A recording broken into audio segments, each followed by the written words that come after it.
Добрый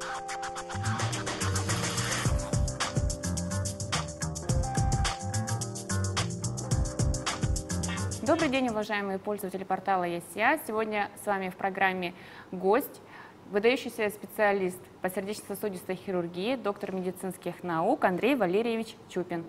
Добрый день, Андрей Валерьевич. Добрый день. Чупин Андрей Валерьевич, заведующий клиникой сосудистой хирургии в Федеральном научно-клиническом центре в Москве. Окончил Государственный мединститут имени Пирогова, доктор медицинских наук, член Российского общества ангиологов и ангиохирургов, автор свыше 200 научных трудов, член редколлегии журнала «Ангиология и сосудистая хирургия», выдающийся российский специалист по сердечно-сосудистой хирургии. Очень рада, что вы посетили нашу студию, и хотелось бы задать вначале вопрос довольно такой простой. Как вы выбрали такую специализацию, именно сосудистой хирургии, что вас на это сподвигнуло, и помните ли вы свою первую операцию? Вы знаете, наверное, в жизни у каждого человека есть какие-то определенные моменты, которые как бы определяют дальнейшее течение жизни. После третьего курса я проходил сестринскую практику в первой клинической больнице города Москвы. И получилось так, что там погибал пациент с тромбозом аорты. И получилось так, что практически на тот момент, это было лето, в общем-то, хороших специалистов не было в Москве, и он практически погиб. Ему не сделали операцию. Это как бы мне запало в душу, и мне захотелось понять, почему это произошло. Вроде, да, сосуды где-то, понятно, надо что-то было предпринять, сделать какую-то операцию.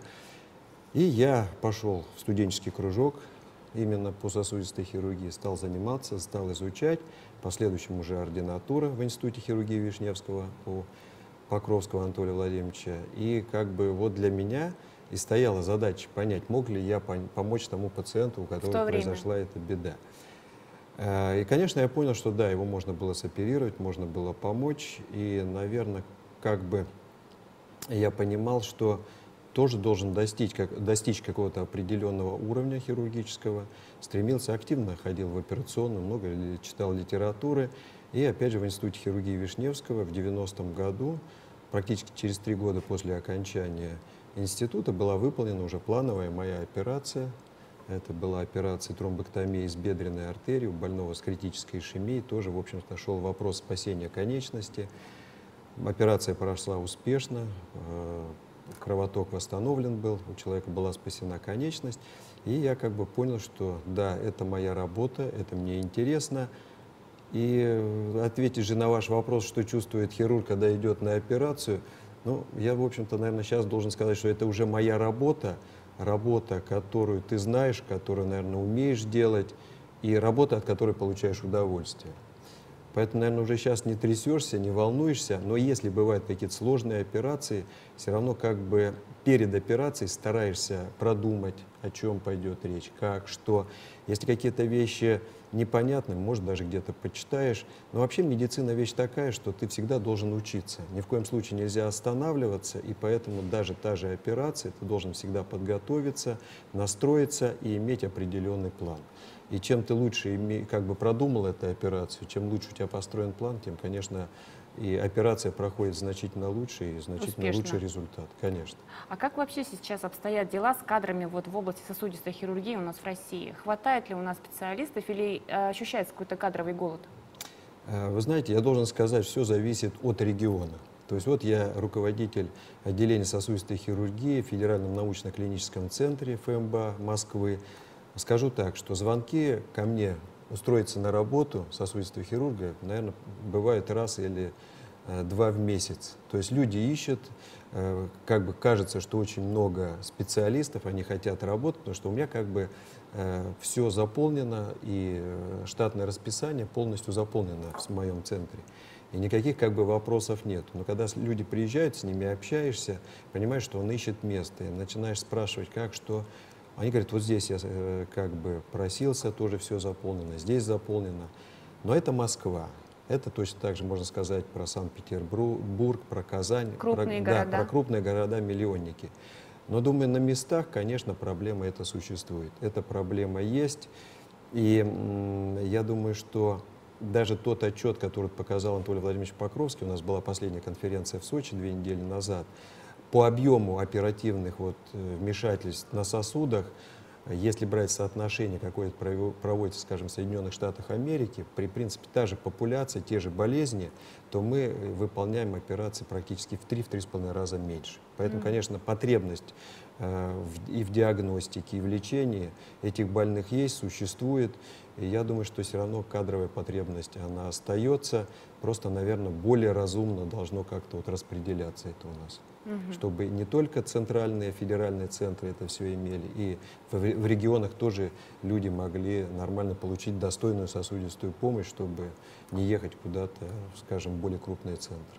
А если кратко ответить на вопрос, почему, по какой причине те же самые специалисты не хотят ехать работать в регионы? Это зависит от уровня заработной платы или от места расположения их работы, от отдаленности от центральных городов России? Ну, я думаю, что, наверное, самое главное – это заработная плата. Потому что в федеральных центрах, где идет активное квотирование, где квоты они получают, там, конечно, заработная плата значительно больше, нежели чем те клиники, которые работают в системе просто общего медицинского страхования. Там, конечно, заработная плата значительно меньше. И большинство именно региональных больниц, там, уровня, скажем, ЦРБ, каких-то областных больниц, они не все имеют эти квоты высокотехнологичные. Поэтому, конечно, я думаю, что это влияет. Опять же, наверное, что очень важно, наверное, в регионах необходимо своих специалистов воспитывать и стараться их получить опять обратно. Потому что очень часто бывает, что специалист просто уезжает учиться и не возвращается в свой регион. Даже мы знаем, что бывают целевые распределения, и то отрабатывают и потом уезжают, или же вообще не возвращаются. То есть, получается, регион должен быть притягательным для будущего специалиста. Конечно. Хорошо. Давайте коснемся немного темы сердечно-сосудистой хирургии. Сейчас у нас в мире вообще количество смертности из-за сердечно-сосудистой недостаточности ежегодно растет, да, практически на первом месте стоит. И все врачи бьют тревогу. Казалось бы, есть у нас высокотехнологичная медицинская помощь, у нас развивается это все, финансируется, уровень здравоохранения существенно вырос за последние годы, но при этом все-таки люди страдают от той же ишемической болезни сердца, атеросклероз, допустим, мы раньше считали, что это только болезнь людей пожилого возраста. Но сейчас, судя по статистике, и молодые люди этим заболевают. В чем же причина?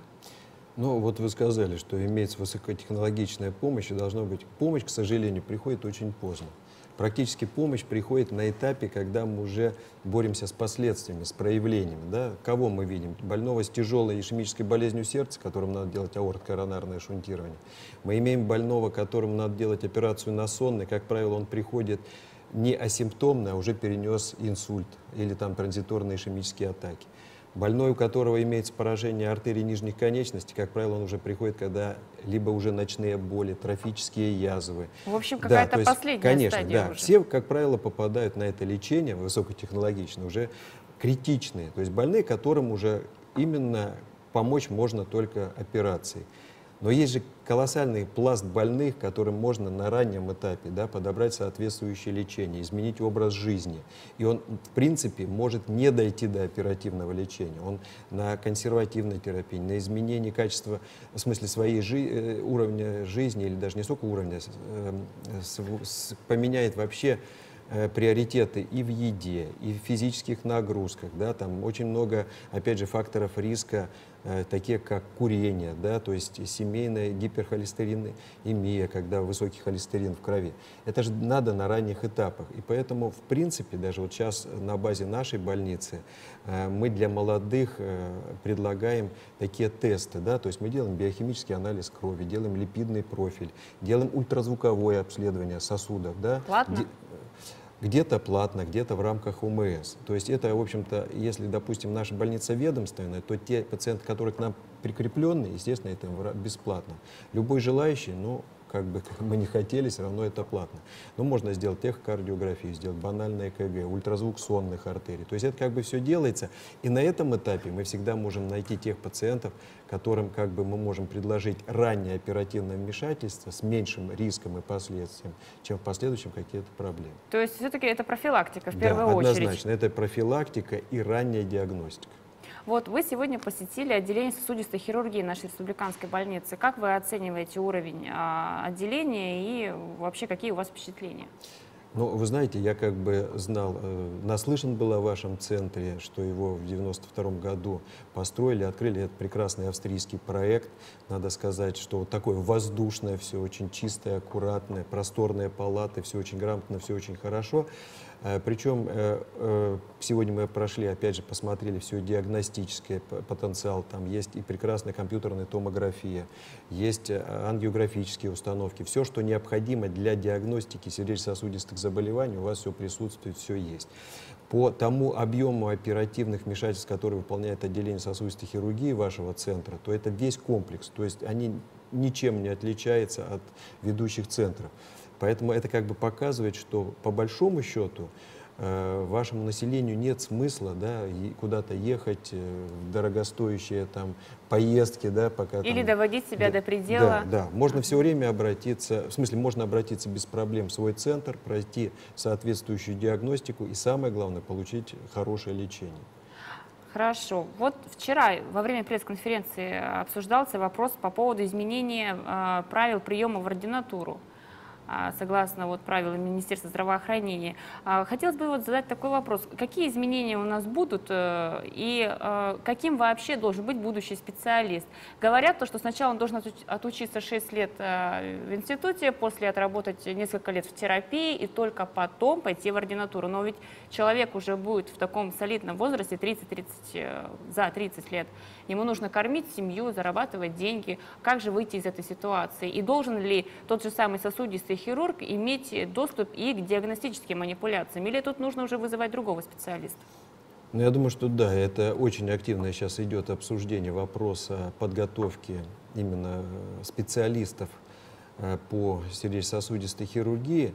Я думаю, что, наверное, будущее будет за модульной подготовкой, то есть будут определенные модули по набору, да, как сосудистая хирургия, кардиохирургия, кардиореанимация, анестезиология и диагностические все процедуры, включая ультразвуковое обследование и эндоваскулярное лечение. То есть вот как бы сам для себя специалист будет выстраивать модель, и по прохождению каждого модуля будет получать соответствующий сертификат. Если его как бы устроило быть просто сосудистым хирургом в понимании, что открытые операции, диагностика, лечение пациентов, значит, он получает это. Если же он как бы хочет получить сертификат по кардиохирургии, значит, он углубляется в кардиохирургию, изучает кардиореанимацию.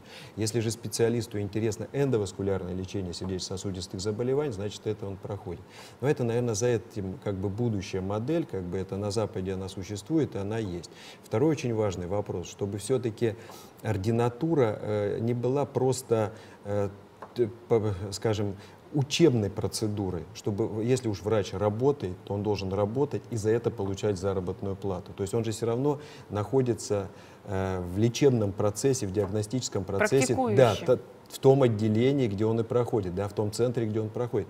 Поэтому именно должна быть заработная плата, чтобы то, что мы говорим, он мог реально кормить семью, как бы не быть зависим от своей учебы. То есть это тоже очень важный момент.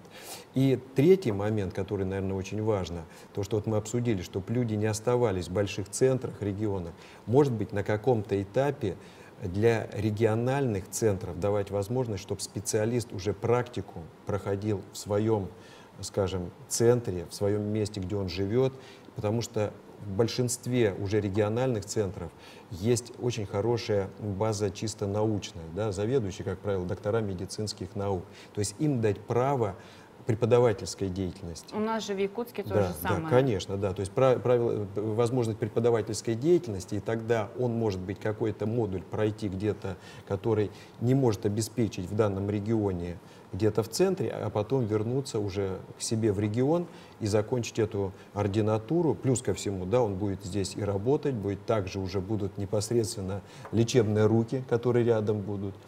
То есть он как бы будет в лечебном процессе.